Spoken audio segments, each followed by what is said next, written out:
Welcome, today I'm with Realme C25Y and I'll show you how to unblock number on this device. So first you should go here to the phone app and on the right upper corner tap on the three dots icon and go to the settings. Now you can see here the block number section, go there and here you can see that we got the two block numbers.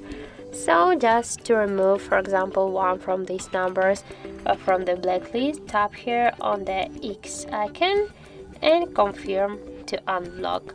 And as can you see, this number is unblocked right now.